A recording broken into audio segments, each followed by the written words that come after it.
তো বন্ধুরা, আগের ক্লাসে আমরা কি শিখছিলাম? আগের ক্লাসে আমরা শিখছিলাম ভার্বের চেঞ্জ কীরকম হয়, বা বলতে পারি টেন্সের চেঞ্জ কীরকম হয় সেইটা আমরা শিখছিলাম।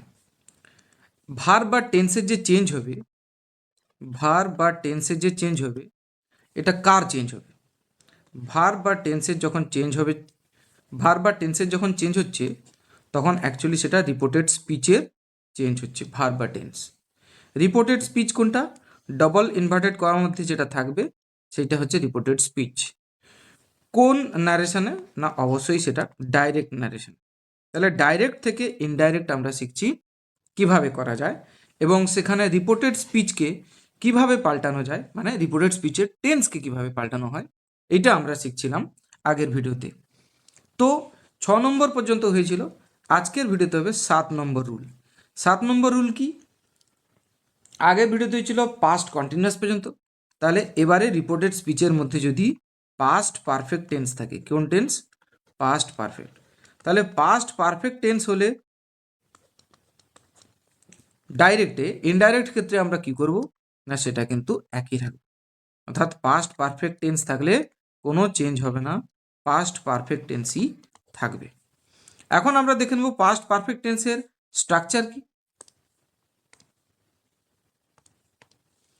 দেখো, পাস্ট পারফেক্ট টেন্সের স্ট্রাকচার হচ্ছে প্রথমে থাকবে সাবজেক্ট, তারপরে থাকবে হ্যাড, তারপরে থাকবে ভিতরি, তারপরে থাকবে আদার্স। এটা হয়ে গেল পাস্ট পারফেক্ট। তো পাস্ট পারফেক্ট থাকলে একই থাকবে, অর্থাৎ পাস্ট পারফেক্টই থাকবে। তার মানে সাবজেক্ট প্লাস হ্যাড প্লাস ভিতরি যেরকম ছিল সেরকমই থাকবে, প্লাস আদার্স থাকবে। তাহলে এটাকে যদি আমি শর্ট রুল বানাই, একদম শর্টেই, দেখো সাবজেক্ট সেম এখানেও আছে, এখানেও যাচ্ছে, চেঞ্জ হয়নি।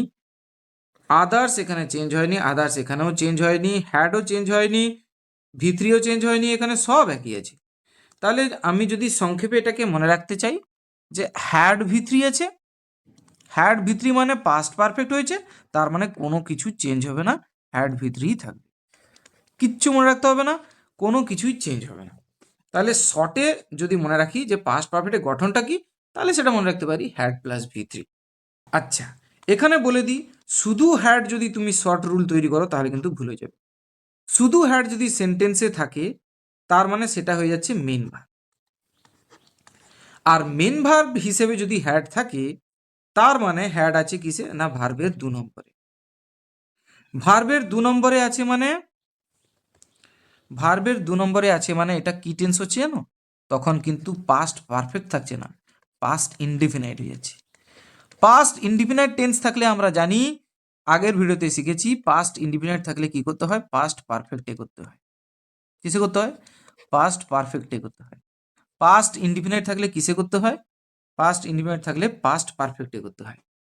তাহলে ভি2 তখন কি হয়ে যাবে? ভি2 তখন হয়ে যাবে হ্যাড ভি3। কিসে হয়ে যাবে? হ্যাড ভি3। তখন হ্যাডটা কি হবে বলো তো?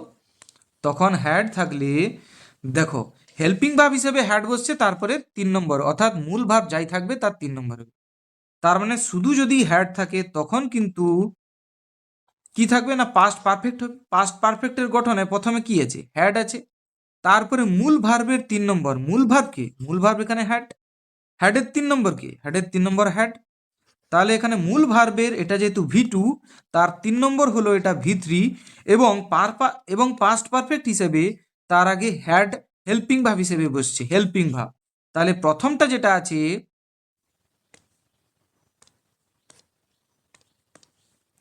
দেখো, তাহলে প্রথমে যেটা আছে এই যে হ্যাড, এটা হচ্ছে হেল্পিং ভার্ব হিসেবে বসছে, আর তারপরে যেটা হ্যাডটা বসছে সেটা হচ্ছে মেন ভার্ব হিসেবে। তার মানে আমি যদি বলি যে শুধু যদি বাক্যে হ্যাড থাকে আর অন্য কোনো কিছু না থাকে, তাহলে সেটা করতে হবে পাস্ট পারফেক্টে, আর পাস্ট পারফেক্টে করলে হ্যাড হ্যাড হবে। তখন ন্যারেশন চেঞ্জ করার সময় হ্যাড হ্যাড দুবার লিখতে হবে। অবাক হওয়ার কিচ্ছু নেই, এখানে দুবারই হ্যাড হবে। এই সমস্ত রুলসগুলোর আমাদের অ্যাপ্লিকেশন কখন হবে জানো? যখন আমরা সমস্ত নিয়মগুলো কমপ্লিট করব, তখন আমি যখন প্র্যাকটিস করাবো, তখন যখন এক্সারসাইজগুলো করাবো, তখন আমি এই নিয়মগুলো আবার একবার মনে করিয়ে দেবো। আপাতত মনে রাখো, হ্যাড প্লাস ভি3 মূল ভার্বের 3 নম্বর ফর্ম, তার মানে পাস্ট পারফেক্ট। তখন কিন্তু হ্যাড V3 হবে, কোনো অসুবিধা নেই। কিন্তু শুধু যদি হ্যাড থাকে, এটা গেল 1 নম্বর। কিন্তু শুধু যদি হ্যাড থাকে বাক্যে আর কোনো ভার্ব না থাকে, তার মানে এ মেন ভার্ব, তার মানে V2, তার মানে পাস্ট ইনডিফিনাইট, তখন করতে হবে পাস্ট পারফেক্ট। তখন কিন্তু হেল্পিং ভার্ব হিসেবে হ্যাড বসবে আর মেন ভার্ব হিসেবে তার V3 হিসেবে একবার হ্যাড বসবে, অর্থাৎ দুবার হ্যাড বসবে। তার মানে শুধু হ্যাড যদি বাক্যে থাকে তখন ন্যারেশন চেঞ্জ করার সময় হ্যাড হ্যাড হবে। কি বোঝা গেল? তাহলে আমরা শিখে ফেললাম কত নম্বর নিয়ম? আমরা শিখে ফেললাম 7 নম্বর নিয়ম। 7 নম্বরের পরে এবারে আসছি আমরা 8 নম্বরে। Rule number 8। রুল নাম্বার 8 কি না, পাস্ট পারফেক্ট না থেকে এবারে ধরো মনে করো কিসে আছে, পাস্ট পারফেক্ট কন্টিনিউয়াসই আছে। কিসে আছে? Past perfect continuous. Past perfect কন্টিনিউয়াসে যদি থাকে তখন আমরা কি করব না, যদি পাস্ট পারফেক্ট কন্টিনিউয়াসে থাকে তখনও কিন্তু চেঞ্জ হবে না, তখনও কিন্তু পাস্ট পারফেক্ট কন্টিনিউয়াসই থাকবে। Past perfect continuous. তো পাস্ট পারফেক্ট কন্টিনিউয়াসের স্ট্রাকচার কি, তো গঠন এবারে দেখে নেওয়া যাক। তাহলে পাস্ট পারফেক্ট কন্টিনিউয়াসের গঠন হচ্ছে, প্রথমে থাকবে সাবজেক্ট, তারপরে থাকবে হ্যাড, তারপরে থাকবে বিন, হয়ে গেল। তারপরে থাকবে মূল ভার্বের শেষে আইএনজি মানে V4, তারপরে থাকবে আদার্স। তো এরকম যদি থাকে তখন সেটা হয়ে গেল পাস্ট পারফেক্ট কন্টিনিউয়াস। আর পাস্ট পারফেক্ট কন্টিনিউয়াসে থাকলে কোনো চেঞ্জ হবে না, অর্থাৎ যেরকম ছিল সেরকমই আছে। তাহলে সাবজেক্ট, হ্যাড, বিন, V4, তারপরে হচ্ছে আদার্স, ব্যাস হয়ে গেল। তো এটা হয়ে গেল পাস্ট পারফেক্ট কন্টিনিউয়াস টেন্স থাকলে তার গঠন কি হবে সেটা। তো দেখো, হ্যাড বিন V4 যদি আমি ছোট্ট করে মনে রাখতে চাই, তাহলে হ্যাড বিন V4 তার মানে পাস্ট পারফেক্ট কন্টিনিউয়াস, তখন হয়ে যাবে হ্যাড বিন V4, অর্থাৎ একই থাকবে, কোনো চেঞ্জই হবে না। মনে থাকবে কি থাকবে না? তো 8 নম্বর নিয়ম আমরা শিখে ফেললাম। এবারে চলে আসছি ফিউচারে। তাহলে ফিউচারের নিয়ম কি? দেখো, ফিউচারের নিয়ম কিন্তু একটা, ফিউচারের নিয়ম একটাই কিন্তু, হ্যাঁ, সেটা কি বলতো না, ফিউচার মানে এটা তাহলে 9 নম্বর নিয়ম। ফিউচার টেন্স মানে আমি বলে দিই, যতগুলো ফিউচার টেন্স আছে সবগুলোতে সাবজেক্টের পরে শ্যাল বা উইল থাকবে। কি থাকবে? শ্যাল থাকবে, হয় না হয় উইল থাকে। থাকে কি থাকে না? তারপরে যা ভার্ব থাকে আমার জানার দরকার নেই, শ্যাল বা উইল থাকে। যতগুলো ফিউচার টেন্স আছে, মানে ফিউচার টেন্স কটা? 4টে।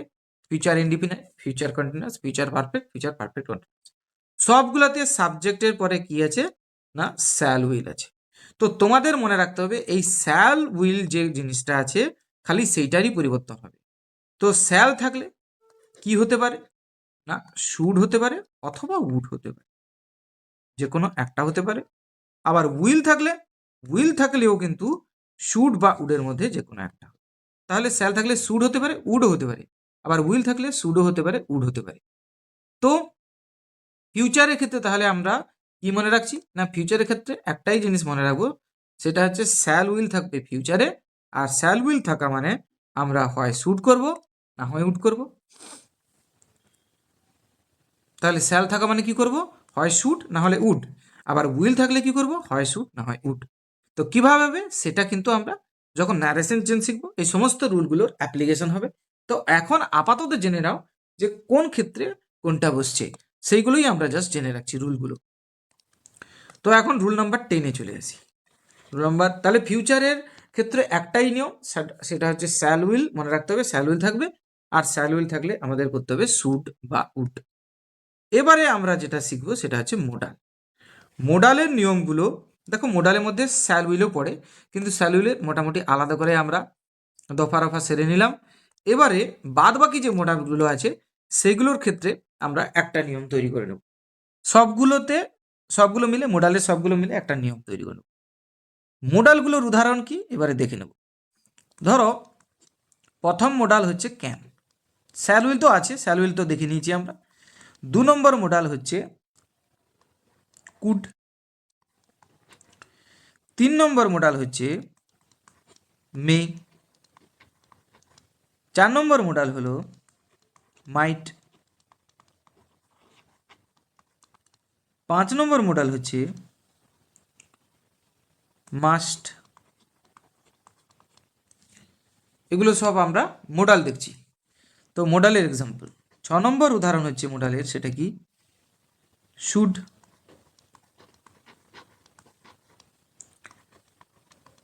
এছাড়া আর কি মোডাল থাকতে পারে? উড থাকতে পারে। এছাড়া কি থাকতে পারে? অট টু হতে পারে। তো এগুলো মোটামুটি মোডাল। তো এই মোডালগুলো থাকলেই আমরা কি করব? দেখো ন্যারেশন চেঞ্জ আমরা করছি কোথা থেকে কোথায়? ডাইরেক্ট থেকে ইনডাইরেক্ট করছি। তো ডাইরেক্ট থেকে ইনডাইরেক্ট করার সময় যদি মোডাল থাকে, কেবলমাত্র ওই মোডালের পাস্ট ফর্ম তৈরি করে দেবো, অর্থাৎ মোডালের পাস্ট ফর্মটা আমরা পাশে লিখে দেবো। ব্যাস, যদি পাস্ট ফর্ম করা যায় তাহলে পাস্ট ফর্ম করব, আর যদি না করা যায় সেটাই রেখে দেবো। আর কোনো কিছু তারপরে ভার্ব চেঞ্জ হবে না বা টেন্সের চেঞ্জ হবে না। তাহলে ক্যানটা হয়ে যাবে কুড। আর কুড থাকলে আর কি হবে? কুড থাকলে গুডই হবে। মে থাকলে আমরা মাইট করে দেবো, আর বাদ বাকি ভার্ব যা আছে সব একই থাকবে। কিন্তু মাইট থাকলে সেম মাইটই থাকবে, কোনো চেঞ্জ। আর পরের ভার্বগুলো সেগুলোও কোনো চেঞ্জ হবে না। মাস্ট থাকলে মাস্টই থাকবে। শুড থাকলে দেখো আমরা কি শিখেছিলাম, ওই যে শ্যাল বা উইল যদি থাকে তখন কি হতে পারে? শুড বা উড হতে পারে, যে কোনো একটা হতে পারে। এটা তো ফিউচারে শিখেছিলাম। তাহলে শ্যাল থাকলে শুডও হতে পারে, উডও হতে পারে। আবার উইল থাকলে শুডও হতে পারে, উডও হতে পারে। কিন্তু শুড থাকলে কি হবে? শ্যাল থাকলে যদি শুড হয় তো ডাইরেক্ট, এগুলো সব ডাইরেক্ট থেকে ইনডাইরেক্ট করছি। তো ডাইরেক্টে যদি শুড থাকে তাহলে ইনডাইরেক্ট করার সময় কি করব? না, তখন আর কোনো কিছু করার নেই, শুডকে শুডই রাখবো। উডকে কি করব? না, উডকে উডই রাখবো। অট্টুকে কি করব? অট্টুকে অট্টুই করব। কি বোঝাতে পারলাম কিনা? তাহলে মোডাল যখন থাকবে কিরকম থাকবে, আমি একটা সেন্টেন্সে কিরকম থাকবে সেটা বলে দিচ্ছি। ধরো মোডাল থাকলো,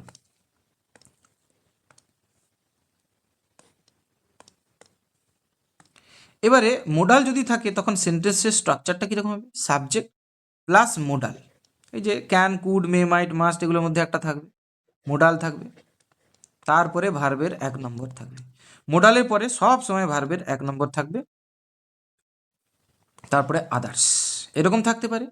আর মোডালের পরে ভার্বের 1 নম্বর যদি না থাকে তাহলে সেন্টেন্সের স্ট্রাকচারটা এরকম হবে, সাবজেক্ট প্লাস মোডাল, তারপরে তখন বি বসবে, অর্থাৎ প্যাসিভে থাকবে, তখনই ভি3 বসতে পারে, প্লাস আদার্স। তো অ্যাক্টিভ থাকুক প্যাসিভ থাকুক আমাদের জানার দরকার নেই।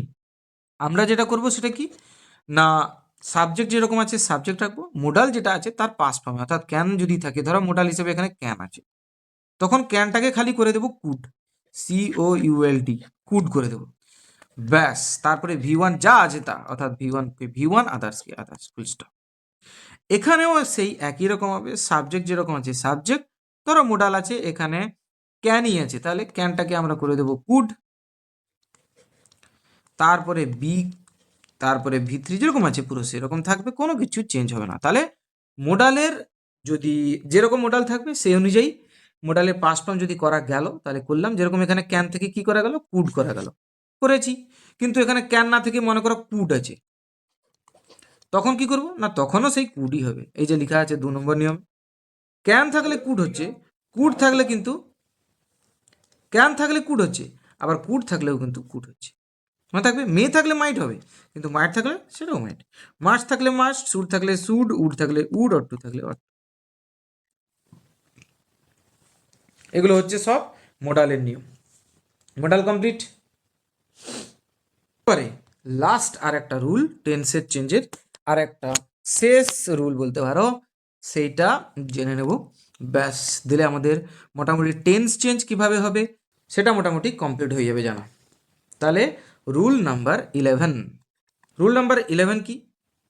আচ্ছা, আমরা কি করছিলাম না, রিপোর্টিং ভার্ব দেখছিলাম পাস্ট টেন্সে আছে কিনা।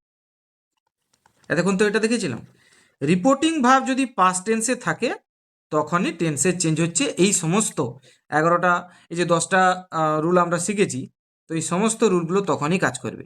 আর রিপোর্টিং ভার্ব যদি পাস্ট টেন্সে না থাকে তাহলে এইসব টেন্সে চেঞ্জ করার কোনো গল্পই আসছে না। তাহলে রিপোর্টিং ভার্ব যদি পাস্ট টেন্সে থাকে টেন্স চেঞ্জ হবে, এটা প্রথমে আমরা জেনেছিলাম। এবারে রিপোর্টিং ভার্ব ধরো পাস্ট টেন্সে আছে, তাহলে হিসাব মতো টেন্স চেঞ্জ হওয়ার কথা। কিন্তু কিছু কিছু ক্ষেত্রে হয় না। সেটা কোন কোন ক্ষেত্রে?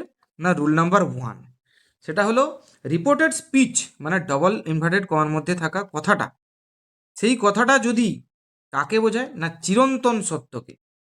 কাকে বোঝায়? চিরন্তন সত্য। চিরন্তন সত্যটা কীরকম? না, ধরো কিছু কিছু বাক্য আছে যে the sun rises in the east. দেখো, সূর্য তো পূর্ব দিকে ওঠে, এটা সব দিনই ওঠে এবং উঠতে থাকবে, কোনো দিনই বন্ধ হবে না। যেদিন ওঠা বন্ধ হয়ে যাবে সেদিন কিন্তু পৃথিবী ধ্বংস। The sun rises in the east. তাহলে এই যে বাক্যটা আছে, রাইজেস কথাটা যে আছে, রাইজেস, রাইজেস কি বলতো? রাইজেস হচ্ছে ভার্বের 1 নম্বর ফর্ম যার সঙ্গে এস বাই এস যুক্ত আছে, হ্যাঁ কি না বলো? দ্য সানটা কি বলতো? দ্য সান হচ্ছে subject, in the east A K others. তাহলে এটা কোন টেন্সের মধ্যে পড়লো? সাবজেক্ট প্লাস ভার্বের 1 নম্বর ফর্ম প্লাস যদি আদার্স থাকে তখন সেটা প্রেজেন্ট ইনডিফিনাইট হয়। কোন টেন্স? Present indefinite. আচ্ছা, প্রেজেন্ট ইনডিফিনাইট থাকলে আমরা কি শিখেছিলাম? না, তখন ডাইরেক্ট থেকে ইনডাইরেক্ট করার সময় প্রেজেন্ট ইনডিফিনাইট থাকলে আমাদের করতে হতো পাস্ট ইনডিফিনাইট। এটা আমরা আগের ভিডিওতে দেখে নিয়েছি।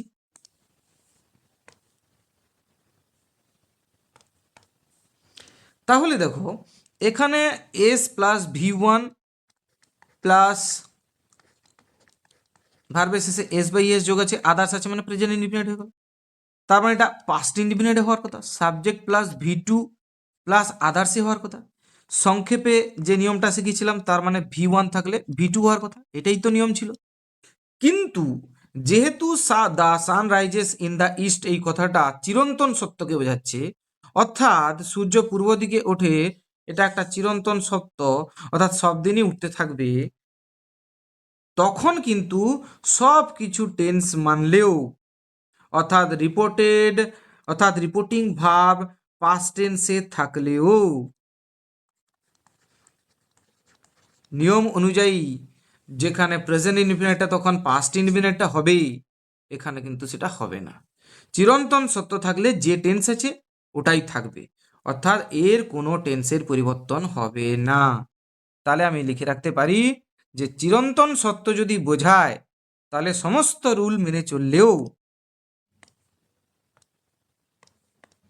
এর আমরা টেন্সের পরিবর্তন করতে পারবো না, যেহেতু টেন্সের পরিবর্তন হবে না। কারণটা কি? না, কারণ হচ্ছে এটা চিরন্তন সত্য বোঝাচ্ছে। বাস, চিরন্তন সত্য বোঝালে টেন্সের চেঞ্জ হবে না, এটা আমাদের মনে রাখতে হবে। এটাই হচ্ছে রুল নাম্বার 11। 11-এর একটা শিখলাম, এই যে রুল নাম্বার 11-এর এ শিখলাম। এবারে রুল নাম্বার 11-এর বিটা কি? না, আরেকটা নিয়ম আছে, সেটাও এক্সেপশনাল, সেখানেও টেন্স চেঞ্জ হবে না সব কিছু নিয়ম মানা সত্ত্বেও। কোন ক্ষেত্রে সেটা? না, যদি বোঝায় নিত্য অভ্যাস। নিত্য অভ্যাস। তাহলে নিত্য অভ্যাস 2 নম্বর, নিত্য অভ্যাস যদি বোঝায় তখনও কিন্তু টেন্সের চেঞ্জ হবে না। নিত্য অভ্যাস যেরকম একটা সেন্টেন্স হয়ে যাক,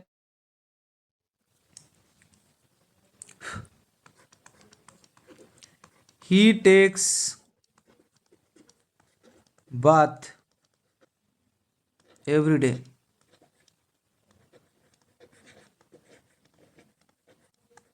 ইন দ্য গঙ্গেস। তাহলে কি বোঝাচ্ছে? গঙ্গাতে সে প্রত্যেক দিন স্নান করে। দেখো,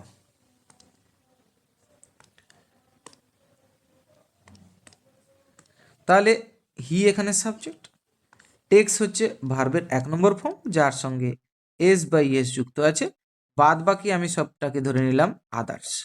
তাহলে subject plus V1 plus others মানে প্রেজেন্ট ইনডিফিনাইট। প্রেজেন্ট ইনডিফিনাইট থাকলে আমরা জানি পাস্ট ইনডিফিনাইট করতে হয়, অর্থাৎ সাবজেক্ট V2 আদার্স করতে হয়। কিন্তু এখানে আমরা করব না, কেন কি সে স্নান করে প্রত্যেক দিন কোথায় না গঙ্গাতে। এটা কাকে বোঝাচ্ছে না, এটা হচ্ছে নিত্য অভ্যাসকে বোঝাচ্ছে। তাহলে নিত্য অভ্যাস যেহেতু বোঝাচ্ছে, তাহলে এক্ষেত্রেও আমরা সমস্ত নিয়ম মানা সত্ত্বেও টেন্সের চেঞ্জ করতে পারবো না, অর্থাৎ যেরকম টেন্স আছে সেরকমই থাকবে। প্রেজেন্ট ইনডিফিনাইটকে পাস্ট ইনডিফিনাইটে করতে পারবো না, টেন্স চেঞ্জ হবে না। এটা হচ্ছে রুল নাম্বার 11। বোঝাতে পারলাম? তাহলে রুল নাম্বার 11টা একবার ভালো করে দেখে নিই। তাহলে রুল নাম্বার 11 কি আছে না, রুল নাম্বার 11 বলছে যদি রিপোর্টিং ভাব পাস্ট টেন্সেও থাকে কিন্তু টেন্সের চেঞ্জ হবে না। কোন ক্ষেত্রে না, যদি সেটা বোঝায় চিরন্তন সত্য। চিরন্তন সত্য বলতে একটা উদাহরণ, যেরকম the sun rises in the east, সূর্য পূর্ব দিকে ওঠে। সূর্য পূর্ব দিকে ওঠে মানে চিরন্তন সত্য বোঝাচ্ছে। কেন চিরন্তন সত্য না, এটা সব দিনই ওঠে এবং উঠতে থাকবে, ভবিষ্যতে উঠতে থাকবে, এখনও ওঠে, আগে উঠছিল, তাহলে এটা চিরন্তন সত্য। আর চিরন্তন সত্য হলে তাহলে এই যে the sun rises in the east, এই কথাটা যদি ডবল ইনভার্টেড কমার মধ্যে থাকে, মানে রিপোর্টেড স্পিচের মধ্যে থাকে, তাহলে সমস্ত কিছু থাকা সত্ত্বেও, অর্থাৎ রিপোর্টিং ভাব পাস্ট টেন্সে থাকা সত্ত্বেও আমরা কিন্তু একে চেঞ্জ করতে পারবো না, অর্থাৎ প্রেজেন্টকে পাস্ট ইনডিফিনিট করতে পারবো না। এই কারণে, কেন কি এটা চিরন্তন সত্য বোঝাচ্ছে। নেক্সট যে রুলটা ছিল সেটা কি না, নিত্য অভ্যাস। নিত্য অভ্যাস বোঝালেও যেরকম he takes bath every day in the morning, বা বলতে পারি he takes bath every day in the Ganges, অর্থাৎ গঙ্গাতে সে প্রত্যেকদিন স্নান করে, তখনও কিন্তু টেন্সের চেঞ্জ হবে না, কেন কি এটা নিত্য অভ্যাসকে বোঝাচ্ছে। তো রুল নাম্বার 11 খতম। তাহলে আজকে যে নিয়মগুলো আমরা শিখলাম সেটা কি না, রুল নাম্বার 7-এ ছিল পাস্ট পারফেক্ট থাকলে আমরা কিসে করব না, সেই পাস্ট পারফেক্টই করব, কোনো চেঞ্জ করতে পারবো না। নেক্সট কি আছে, নেক্সট আছে যে শুধু যদি হ্যাড থাকে তাহলে কিন্তু সেটা পাস্ট পারফেক্ট নয়, সেটা পাস্ট ইনডিফিনাইট। তখন কিন্তু পাস্ট পারফেক্ট করতে হবে, সেই অনুযায়ী হ্যাড V3 যোগ করতে হয়। কি যোগ করতে হয়? হ্যাড V3 যোগ করতে হয়। কি যোগ করতে হয়? Had V3। তো হ্যাড V3 যখন যোগ করতে হয়, তার মানে হেল্পিং ভার্ব হিসেবে একবার হ্যাড বসবে, আর মেইন ভার্ব হিসেবে তার 3 নম্বর হিসেবে একবার হ্যাড বসবে। তার মানে হ্যাড থাকলে হয়ে যাবে হ্যাড হ্যাড। আশ্চর্য হওয়ার কিছু নেই, এটাই হচ্ছে rule. Next past perfect continuous, এটা যদি থাকে তাহলে এখানেও সেম থাকবে। ফিউচার টেন্সের ক্ষেত্রে আমরা বলেছিলাম সবগুলোতে শ্যাল উইল থাকবে, তখন হয় শুট করবো না হয় উড করবো, হয় শুট না হয় উড। Next modal. মোডালে কি আছে? ক্যান থাকতে পারে, কুড থাকতে পারে, মে থাকতে পারে, মাইট থাকতে পারে, মাস্ট থাকতে পারে, শুট থাকতে পারে, উড থাকতে পারে, অট টু থাকতে। ক্যান থাকলে কুড করবো কিন্তু কুড থাকলে কুড, মে থাকলে মাইট করবো কিন্তু মাইট থাকলে মাইট, মাস্ট থাকলে মাস্ট, শুট থাকলে শুট, উড থাকলে উড, অট টু থাকলে অট টু। হয়ে গেল। কিভাবে চেঞ্জ করব সেটা এখানে দেখিয়েছিলাম আমরা। আর 11 নম্বর যে নিয়মটা ছিল সেটা কি?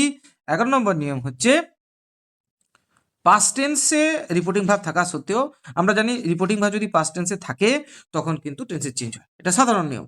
কিন্তু যদি সেটা চিরন্তন সত্য বোঝায় তখন কিন্তু টেন্সের পরিবর্তন হবে না। রুল নাম্বার 11-এর এ। রুল নাম্বার 11-এর বি কি না, নিত্য সত্য যদি বোঝায়, অর্থাৎ কোনো কাজ আমি রেগুলার করে থাকি, তখন যদি এরকম বোঝায়, তো সেখানেও কিন্তু রিপোর্টেড যে রিপোর্টিং ভার্ব সেটা যদি পাস্ট টেন্সেও থাকে তখনও কিন্তু টেন্সের পরিবর্তন হবে না। এই কারণে, কেন কি সেটা নিত্য অভ্যাস বোঝাচ্ছে। বুঝতে পারলাম কিনা? তাহলে আজকের মতো ভিডিও আমরা এখানে শেষ করছি। তো পরের ক্লাসে আমরা আবার নতুন নিয়ম নিয়ে আসবো। তাহলে পরের ক্লাসে আমরা আসবো নার্সেন চেঞ্জের কি কিগুলো জানতে হবে, যেরকম পার্সন অনুযায়ী প্রোনাউন বা অ্যাডজেক্টিভগুলো কিভাবে পরিবর্তন হবে সেগুলো ভালো করে জানবো। তো এত ডিটেলসে আমরা জানছি এই কারণে কি, যে ন্যারেশন চেঞ্জ নিয়ে আর সারা জীবনে কোনোদিন যাতে প্রবলেম না হয়, অর্থাৎ নিয়ম ভুলে গেলেও নিয়ম কিন্তু তোমরাই তৈরি করবে। বুঝতে পারলাম কিনা? তো আশা করি ভিডিওটি তোমাদের ভালো লেগেছে, তোমরা বুঝতে পেরেছো। যদি ভালো লেগে থাকে, বুঝতে যদি পেরেছো বলে মনে হয় এবং দরকার যদি মনে হয়, তাহলে অবশ্যই চ্যানেলকে সাবস্ক্রাইব করো, ভিডিওকে লাইক করো, কমেন্ট করে জানাও কেমন লাগলো। Thank you very much. দেখা হচ্ছে পরের ভিডিও।